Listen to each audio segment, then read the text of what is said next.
everything is extremely formulated right now. And the problem with that is you can't solve your life by formulas. The formulae, in general term, can affect you and can help you very well, a lot actually. Phones are interdimensional parts of our core being. Greetings everyone, this is the official third episode, the IBU Podcast. Welcome to the show, it's very excited to be here. Glad to be back actually. I was away for 2 months for personal issues. I apologize about that. But anyway, alas, it's full throttle right now. Like I'm hitting the gas and we're gonna be every week. And I'm thinking of Friday, but who knows, maybe the day will change. Maybe like we're shooting this at Tuesday actually, maybe I'll post it today. I don't know. Anyway, that's besides the point, that's irrelevant. So today I want to talk about the quiet crisis of data life after you get the age of 18 or 20, especially males feel this, for whatever reason that I can talk about. I don't know. So I want to talk about the university life again, but some different aspect this time. But everything that I say in these shows, in these episodes, all come to the main idea in my head, like the vision that you must have in your life, the goal that you must have in your life. Like, for example, actually, we're taking the entrepreneurship lectures this semester, and I really love it. It's like, I know a lot of things about it, and I think like I am educated in that, in a metaphorical sense, I think, but although I don't get bored. I kind of enjoy it actually. Because the thing is, most of us actually want to focus on, but we are programmed to focusing on like these academic stuff, these like materialistic things. And what I mean by material is like, let's say physics, for example. In physics, you have like extremely concrete, very concrete, not metaphysical, like as the name suggests, things. So, for example, you would actually study like the velocity of a car that's moving, and you have the weight, you have the mass, you have its speed, you have the velocity, of course, and so on. You can measure these things. That's why I think human science is extremely important. Although those sciences, in my mind, in the last 50 years, they're going in a bad direction because everything is extremely formulated right now. And the problem with that is you can't solve your life by formulas. The formulae, in general term, can affect you and can help you very well, a lot actually. But the problem is, everybody comes to the university, to high school, whatever, and you've been promised something, right? You've been promised like a good education, a good career, opportunities, and so on, and that's great. But that shouldn't be the only thing or the main thing, right? And the thing I saw this in my generation.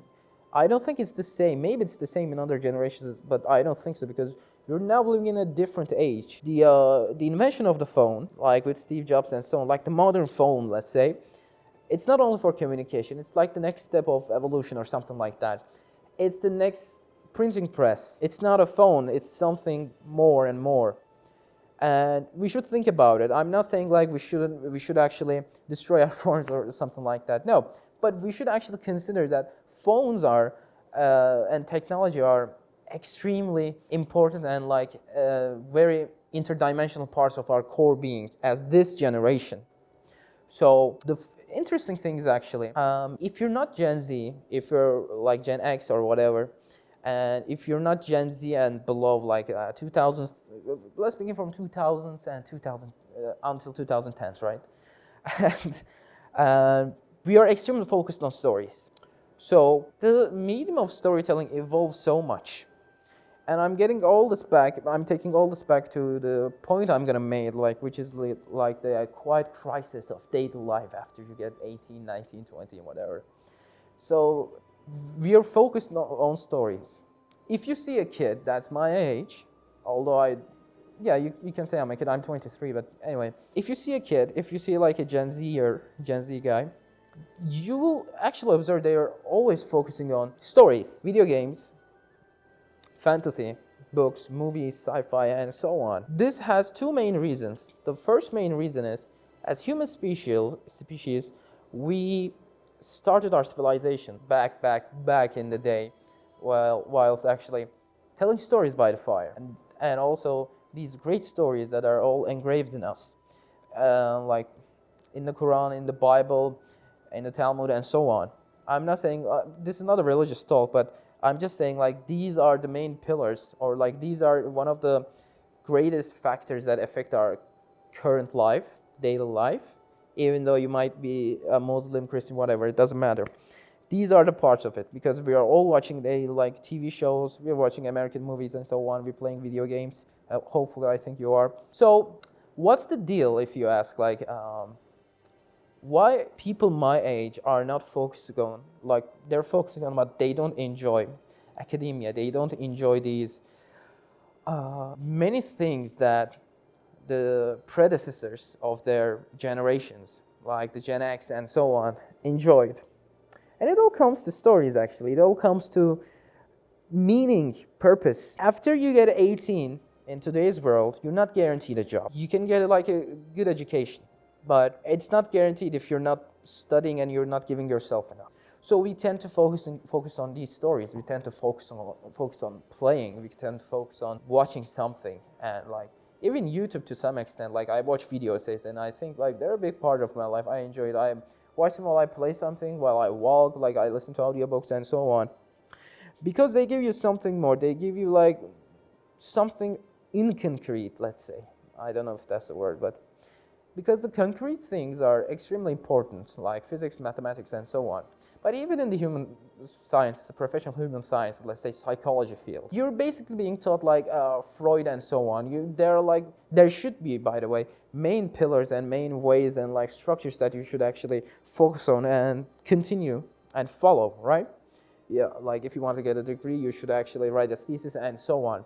But the problem with this is, yeah, it's good to focusing on those things, but the main pillar that we're forgetting on are like the meaning and purpose in all of our lives, right?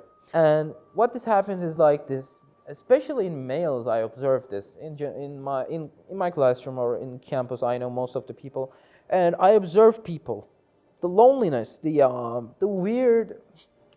It's not only loneliness; it's something not named. It's something, and the biggest thing is like Carl Jung says, right? You should actually be one with your shadow and confront your shadow. Shadow self is like the if those who don't know, Carl Jung is a psychologist. Shadow self is like your inner interdimensional, your inner core.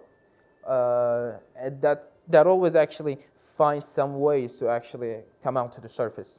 And if you don't confront your shadow properly, you will get burned out, you will get depressed somehow, and at the end you will actually be mad because you don't even realize, you won't even realize that why are you feeling those things.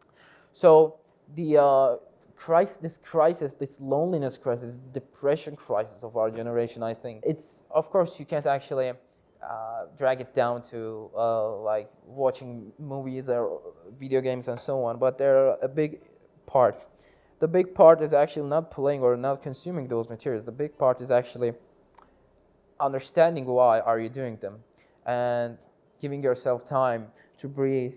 And it's not like you probably shouldn't have like the other biggest thing is like I think this is in like modern psychology, like Instagram channels and so on. I watch those sometimes, and they always try to actually be good to you, be kind to you, which is not bad. But look, let's be honest.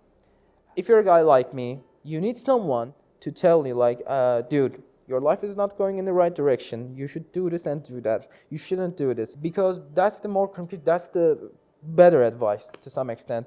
Relatively speaking, because if you say to someone like, yeah, you're fine, and then you have no problems, brother or sister, they will feel like, all right, what's the issue then? That would actually make things worse, right? So you should actually take this as like a food for thought, a line of questioning, like a beginning, but also follow this and follow it through somewhere that when you're alone at night, when you're actually drinking tea by yourself, just close your phone, close the music and so on, and just think for a minute. I used to do this actually. Sorry. I used to do this a lot, especially in my high school years actually. I was not into like Buddhism or so on, but I was reading a bit like sophisticated material at those times, and I was interested in meditating, and I was interested in like prayers in Islam, Christianity, and so on, like different religions. I was interested in how people were how people relieve themselves in like a spiritual sense. So in like Buddhism, for example, you have like mantras, right? And mantra is like something when you try to focus on, it's like it can be a word. And when you try to meditate, you always think of that word and nothing else.